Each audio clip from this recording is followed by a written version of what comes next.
Ana makuru reka tuyahere ku mugabane w'Uburayi muri Ukraine urwego rwa gisivile rushinzwe kwivuna umwanzi ruravuga ko imijyi n'imirenge birenga igihumbi ubu nta muriro w'amashanyarazi bifite.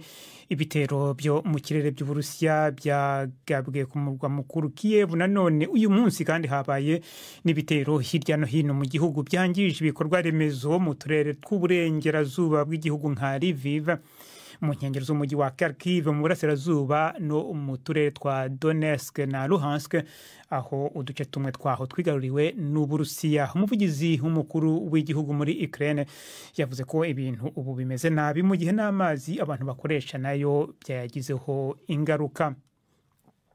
Tukiri aho muri Ukraine, Ministre w'ububanyi n'amahanga w'icyo gihugu Dmytro Kuleba arasaba igihugu cye gucana umubano ushingiye kuri za ambasade na Iran nyuma yaho Kiev n'indi mijyi byongeye kwibasirwa n'ibitero byo mu kirere. Ukraine ivuga ko bigabwa hakoreshejwe utudege duto twa drone twakozwe na Iran. Iran ikomeje guhakana ko yagurishije ku Burusiya utwo tudege dufatwa nk'utwiyahuzi, ariko abanyapolitiki bo muri Ukraine n'abashyigikiye igihugu cyabo bakomeje gushimangira ko Burusiya bwatuguze muri Iran. Reka noneho dukomereze mu ihembe rya Afrika. Ishami rya ONU ryita ku bana ku isi UNICEF ryatanze impuruza ku ruzuba rukabije muri Somalia rushobora gutuma habaho impfu z'abana benshi ku rugero rutigeze ruboneka mu myaka 50 ishize. Ibura ry'imvura mu bihe by'imvura bitanu byikurikiranya ryateye inzara ikabije hafi kimwe cya kabiri cy'abatuye Somalia. Ni inkuru ya Beverly Ochieng mugezweho na Florentine Kwizera. Ishami ry'ishirahamwe mpuzamakungu ryitaho abana UNICEF rimenyesha yuko muri Somalia n'imiburiburi uko umuntu usotashe hinjira mu bitaro umwana kubera ingwara zifatiye ku gufungura nabi. Mu kwezi k'umunani honyene abana barenga ibihumbi 44 barashizwe mu bitaro kubera gusinzikazwa n'inzara. Abategetsi bariko bagondozwa gutangaza ku mugaragaro kw'igihugu catewe na kigoyi kugira ngo ibikorwa byo gutanga ifashanyo zihuta bibone koroha. Uturere twasinzikaye kurusha handi usanga arahasanzwe hari ifatiwe n'abagwanyi b'umugwi wa Al-Shabaab wabujije ibikorwa by'abagira neza. Uruzuba bivugwa yuko rwari rufitanye isano n'ihindagurika ry'ibihe rwabaye ku rugero rutari bwaboneke mu myaka 40 ishize. Bamaze ibihe vyari kubi vy'agatasi bigera kuri 5 batabona imvura. Ivyo vyatumye abantu bata ingo zabo, ibitungwa birahona. Muri 2011 inzara yahitanye abagera ku bihumbi 250, abenshi muri bo bakaba ari abana bari munsi y'imyaka 5. Aho rero ni muri Somalia. Hirya muri Ethiopia inyeshyamba z'abanyatigray ziyemereye ko zatakaje umwe mu mijyi ikomeye zagenzuraga mu majyaruguru y'igihugu mu gihe ibitero by'ingabo za Ethiopia n'inshuti zayo z'abanya Eritrea biri mu kaza umurego. Inyeshyamba zo mu mutwe wa TPLF ziravuga ko gutakaza umujyi wa Shire ari ibintu by'igihe gitoya. Zahamagariye abanyatigray gukomeza kurwana bashimitse. Hari amakuru havuga ko abaturage babarirwa mu bihumbi bari mu guhunga umujyi wa Shire mu gihe ubundi benshi bari bahatuye bataye amago yabo kuva intambara yatangira hashize imyaka hafi 2. Uyu mujyi urimo ikibuga cy'indege kandi unyurwamo n'umuhanda ukomeye werekeza Mekele, umugwa mukuru w'intara ya Tigray. Ingabo za Ethiopia bavuga ko zateye intambwe zigira imbere mu majyepfo y'ako karere. Tukomereze mu karere k'ibiyaga bigari tujye mu Rwanda. W'inteko nshinga amategeko y'icyo gihugu ejo kuwa mbere yanze umushinga wo kuvugurura itegeko rigenga kuboneza urubyaro kugira ngo abana bafite imyaka 15 bemererwe gukoresha imiti n'uburyo bwo kuboneza urubyaro. Itegeko risanzweho ryemerera gusa abafite kuva ku myaka 18. Impirimbanyi ziharanira ko iryo tegeko rihinduka zivuga ko abadepite kwanga guhindura iryo tegeko hari imbogamizi ikomeye kuko itegeko risanzweho ko rigifite byinshi ribura. Ni inkuru ya Yves Bucyana i Kigali. Uyu mushinga w'itegeko rishya wari wagejejwe mu nteko na bamwe mu badepite bifuza kurwanya ikibazo cy'inda ziterwa abangavu.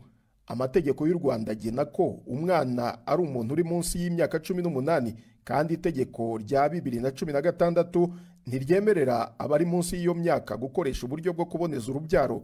abadepite bamwe bari batanze umushinga wo kuvugurura iryo tegeko rigenga imyororokere rya 2016 ngo utorwe. Mu nteko yateranye ejo kuwa mbere 30 banze uwo mushinga, 18 batora bawemera, naho 4 batora imfabusa.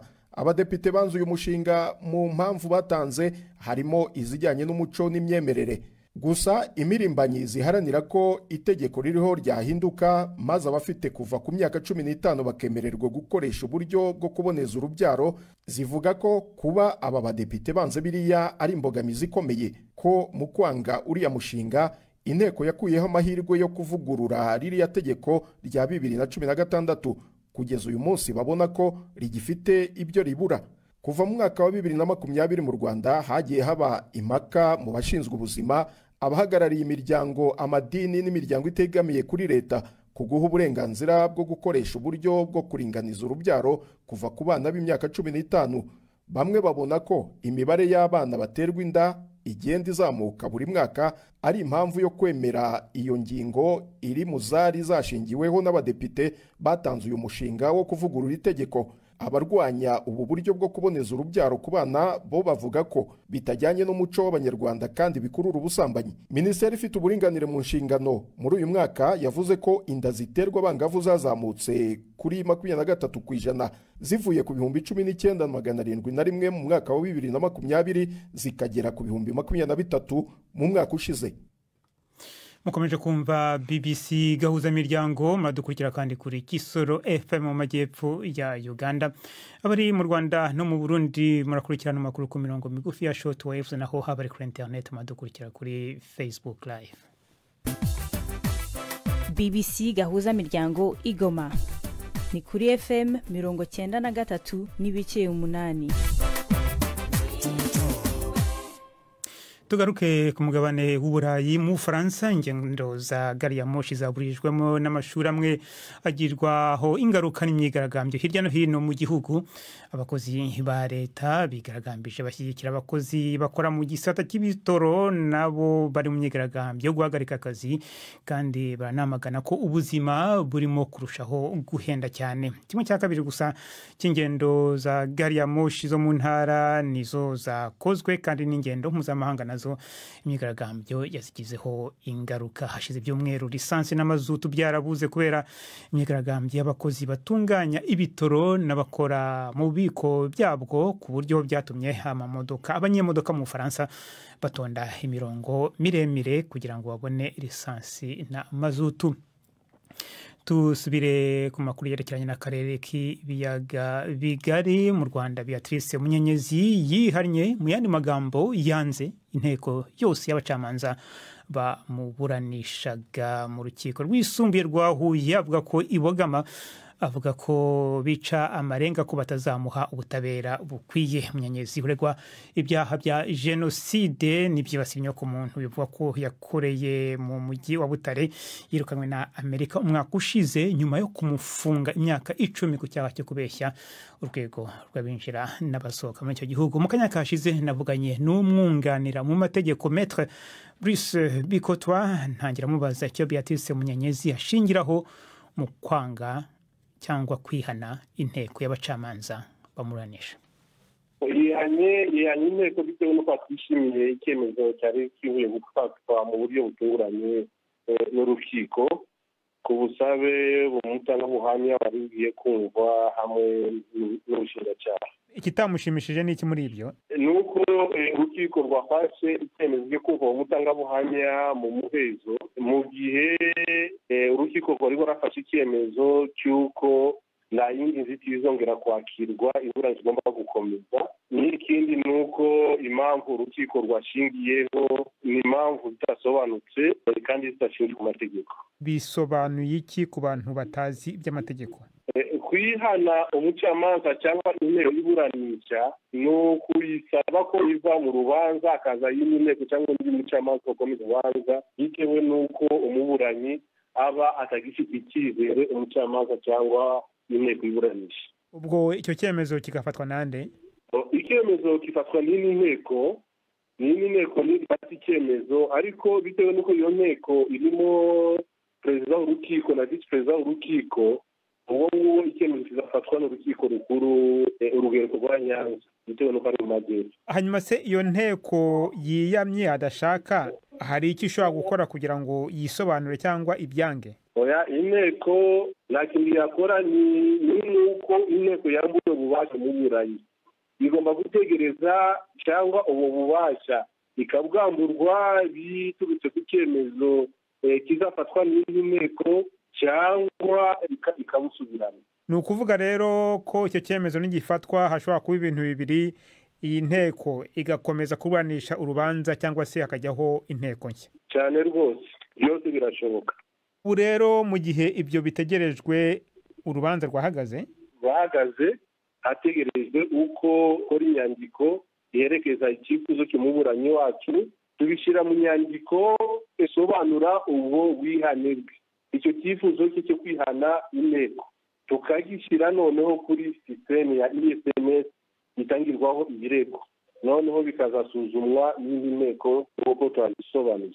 ubwo ni ibintu bimara nk'igihe kingana gute? byose byamara nk'iminsi 3. Bruce Bikotwa hunganira Beatrice Munyenyezi uregwa ibyaha bya jenoside ibyahawe ahakana. Undi uregwa ibyaha bya jenoside Felician Kabuga wari umunyemari ukomeye mu Rwanda muri 1994. Urubanza rwe rwakomeje Irahe mu Buholandi mu rugereko rwasigaye ruca imanza zitarangijwe n'urukiko mpuzamahanga rwakiriyeho u Rwanda rwa Arusha. Uyu munsi urwo rukiko rwakomeje kumva ubuhamya bw'uruhande rushinja Kabuga. Monique Mujawamariya utuye muri Canada uvuga ko mbere ya 1994 yari impirimbanyi iharanira uburenganzira bw'ikiremwa muntu. Yabwiye urwo rukiko ko Felician Kabuga yari mu nama yatangije radio RTL mu mwaka w'1993. Mugenzi wanjye Didier Bikorimana uri mu biro bya BBC Nairobi yakurikiranye urwo rubanza rw'uyu munsi mu buryo bw'ikoranabuhanga ry'iyakure hifashishijwe video. Adutegurira inkuru yahinwe na Ari Yusuf Mugenzi.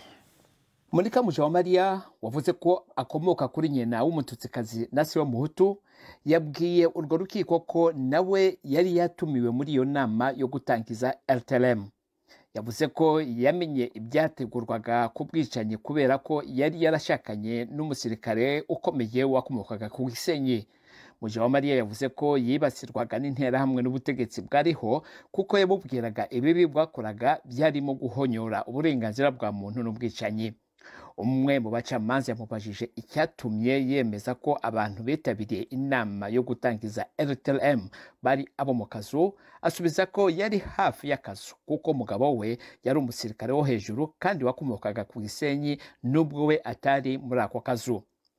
Undi mucamanza yamusobanuje icyo yashatse kuvuga mu nyandiko y'incamake y'ubuhamya bwe ubwo yavugaga ko mu Rwanda amagambo yisha vuba cyane kandi byanyabyo kurusha intwaro.